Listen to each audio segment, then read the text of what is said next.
Hello everyone, I'm Lokiya Shakti. Now let us revise Essay 501, Audit Evidence, Specific Considerations for Selected Items. We have already seen that Essay 500 gives a clear-cut guidance for the auditor with regards to audit evidence. Then what is the necessity to issue another standard for audit evidence? Well, for some selected items, specific considerations needs to be taken in order to obtain the audit evidence. Those selected items are nothing but inventory, litigation and claim, and segment information. So this standard speaks only about these three items, that is the specific considerations for these three items besides those mentioned in the Essay 500. So let us start with inventory. In case of an inventory, the auditor shall first and foremost confirm the existence and the condition of the inventory. To do this, the auditor shall start with physical counting.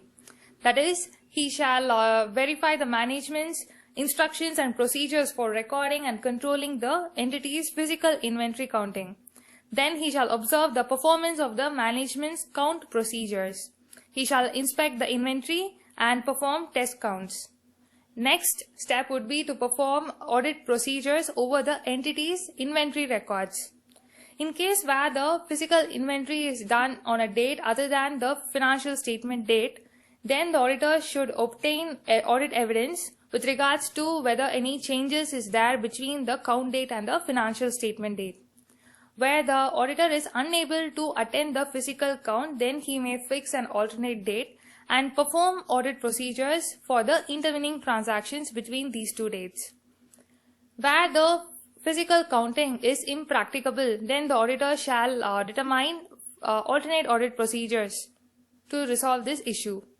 Where it is not possible for the auditor to carry out physical counting at all and there is no alternate procedures, then he shall modify his opinion as per Essay 705 based on the circumstances.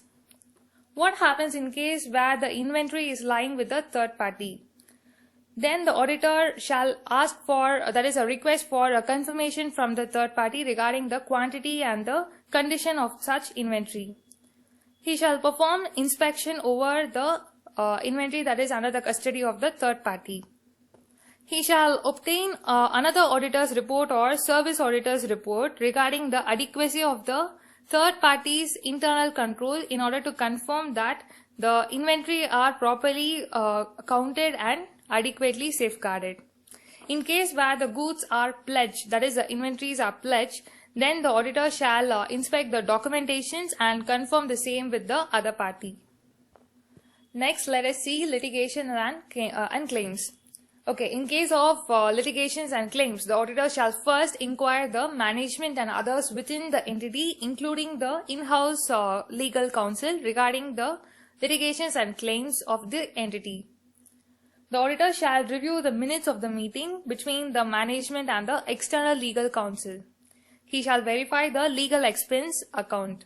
He shall take risk assessment procedures in order to determine the litigation and the claim involved by and to the entity. He shall obtain the valuation of such claims.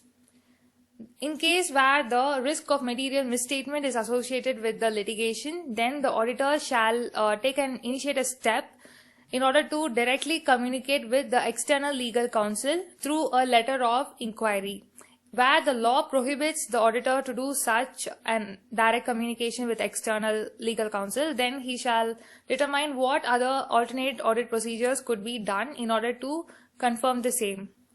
Where the management refuses or where the auditor is unable to obtain the sufficient appropriate audit evidence with regards to the litigation and claims, then he shall modify his opinion based on Essay 705. The auditor shall finally request a written representation from the management and those charged with governance where appropriate. The written representation shall state that all the known and the possible litigations and claims have been disclosed to the auditor. So such a statement shall be obtained from the management and those charged with governance.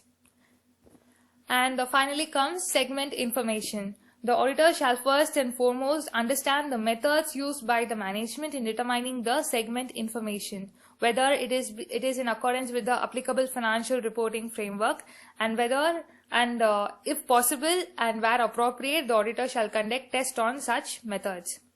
The auditor then shall perform analytical procedures or other audit procedures where appropriate with regards to the circumstances prevailing.